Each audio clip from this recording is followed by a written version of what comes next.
Good morning, dear students, and welcome to history class. Dear students, we are learning about the first phase of India's national movement. No? First phase means the first period of the national movement of India. Already we have learned, no, we can divide the national movement into three different periods. The period of the early nationalists from 1885 to 1907, 1907 to 1915, it was the period of the assertives or the radicals, and third period was the Gandhian era from 1915 to 1947. It was the Gandhian period. No, so Dadabhai Naoroji, the picture, was one of the eminent leaders of the India's national movement. He belonged the early nationalist wing of the Indian National Congress. So please remember, 1885 there was the formation of the Indian National Congress. Already we have learned this. In the very beginning, so there was a split in the National Congress into two groups of leaders, the moderates and the assertives. Early nationalists were known as the moderates. Their policies were moderate. And the assertives, 1907 to 1915, the assertives led the national movement, second period. So two groups of leaders in the National Congress, or we can say there were two groups in the Indian National Congress from the early beginning onwards. Okay, so we are learning about the first phase of national movement, no? And according to the revised syllabus of the board, history. So recently board sent a letter to all the schools, and in that letter the board revealed or published the latest syllabus of history, geography, all the subject. No. So according to the latest syllabus or revised syllabus, so the first phase of the national movement, that is our chapter. So we have to learn objectives and the methods of the early nationalist, objective and the objectives. And in order to achieve their demands, so the methods followed by the leaders of this wing, and any two contributions of Dadabhai Naoroji, Surendranath Banerjee and Gopalakrishna Gokhale. So we will learn. Now we are going to learn about the other objectives, demands of the early nationalists, and then we will learn about their methods. The methods followed by this group of leaders in order to attain their demands. Okay, which method? Then after we will learn about the contributions made by Dadabhai Naoroji, not all the contributions. Okay, any two contributions. Okay, we will learn contributions of Dadabhai Naoroji, Gopalakrishna Gokhale and Surendranath Banerjee in the freedom movement. Okay, we will learn afterwards. Now listen. And now next one is, I think, administrative reforms. Okay, their demands, early nationalists made the following demands in the administrative sphere in order to improve the administration. Okay, what were their demands? Demand for Indianization of services through simultaneous Indian civil service examination in England and India. On those days, okay, civil service examinations were there, but it was in England. And for the Indians, it was very difficult to attempt the examination. So that is why this group demanded simultaneous civil service examination in England and India. A very good demand. Okay. Then complete separation of the executive and the judiciary. Separation of two wings, And in civics we have learned government. A government has three organs: legislature, executive, and the judiciary. Okay, so here the earlier actions demanded complete separation of the executive and the judiciary. They made this demand to protect Indians from the arbitrary acts of the police and the bureaucracy. Arbitrary, just like a dictator. Arbitrary activities of the police. On those days, British police was very cruel, to the people of India. Arbitrary acts of the police and the bureaucracy. What do you mean by bureaucracy? Bureaucracy means the officials, we can say. Officers. Okay. They were very harsh to the people of India. Who? The police and the officers of the administration. They curtailed the freedom of the Indians, or they violated the freedoms of the people of India. So that is why arbitrary it is. So complete separation of executive and judiciary. Separation. Now we know that in India our country has a judiciary, Supreme Court to the lowest court. It is free, independent judiciary is there, and it is very essential for the success of democracy that we will learn afterwards. Okay. Increase in the powers of the local bodies and reduction of officials' control over them. The early nations demanded the government to increase the powers of the local self-government and reduce the officials' control over them.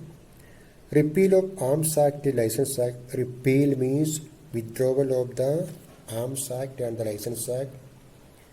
Wider employment of Indians in the higher grades of administrative services. Wider employment means more employment of Indians in the higher grades of administrative services. Spread of primary education among the masses. Okay, their demand. They asked the British government to establish more schools to spread the primary education. Okay, then improvement of the police system to make it honest, efficient, and popular. So just now we have learned arbitrary actions of the police. Arbitrary actions. Okay, so another demand of the airliners, they asked the government to improve, to take in order to improve the police system. They demanded more reforms in the police system. Okay, these were the demands. Okay, now for the defense of civil rights. What do you mean by civil rights? Citizens' rights, we can say, in order to defend. The early nationalists defended civil rights whenever the British government tried to curtail them. The British government tried their best to reduce the freedom of the Indian people during that time. Okay, the early nationalists defended these rights. In fact, it was because of the political work done by the early nationalists that democratic ideas began to take root among Indians. So they spread the ideals of liberty, equality, justice among the people. Okay, it was a great achievement of the early nationalists. The early nationalists demanded the following civil rights: removal of the restrictions imposed by the British government on the freedom of speech and the freedom of the press. We have learned about the Vernacular Press Act, no? The British government introduced an act in the country to control the newspapers. So please remember what was the Vernacular Press Act. Second question, why did they introduce this act? Okay, or provision of this act. So the early nationalists demanded removal of the restrictions imposed by the British government on the freedom of speech and freedom of the press. The British government imposed a number of restrictions on the newspapers or the press. Okay, these leaders demanded the removal of these restrictions, abolition of the Preventive Detention Act and the restoration of individual liberties. Preventive Detention Act, no, detention means keep in custody. British government introduced an act, no, preventive detention, in order to prevent the occurrence of something. The police could arrest a person and they kept them in the custody. Preventive Detention Act. Okay, and the leaders or this group of leaders demanded the abolition of this one, preventive detention, and the re-establishment of individual liberties, restoration, re-establishment of individual liberties. And again, restoration of right to assemble and form associations. They demanded re-establishment of the right to assemble. On those days, people had a right to assemble, no? And to form associations. So their demands were very good, no? In order to defend the civil rights, okay, they demanded. Okay, very good. Then now the early nationalists were practical. They wanted to win freedom by gradual process. They did not aim at high demands because they wanted to work on the lines of least resistance. Besides, they did not want to arouse serious opposition. That is why they always followed constitutional or peaceful means in order to achieve their demands.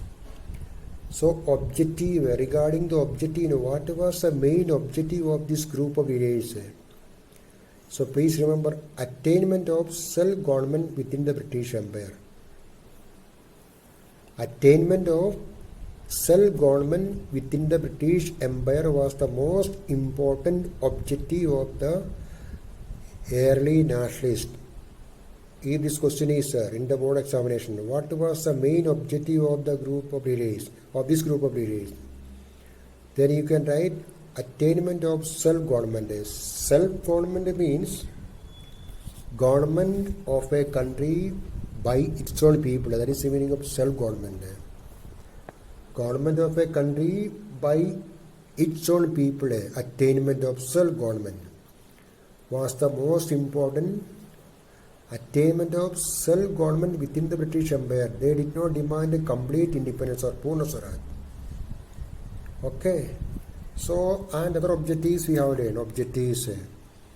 These demands you can summarize. Okay. And now listen their methods in order to attain, okay, their demands. So what were the methods followed by the early nationalists? This is important. Methods. The method popularly known as the constitutional agitation method was followed by the early nationalists. Constitutional agitation method means peaceful or within the framework of the constitution. Okay, so followed by the early nationalists. They believed in the policy of constitutional agitation within the legal framework and slow, orderly political progress. The methods adopted by the early nationalists had two objectives. Okay, so first system method, their method had two objectives. Their first objective was to educate people in India in modern politics, to arouse national political consciousness and to create a united public opinion. Okay, what was the first objective means to educate people. Their first set of method and its objective. What was that? Okay, so listen.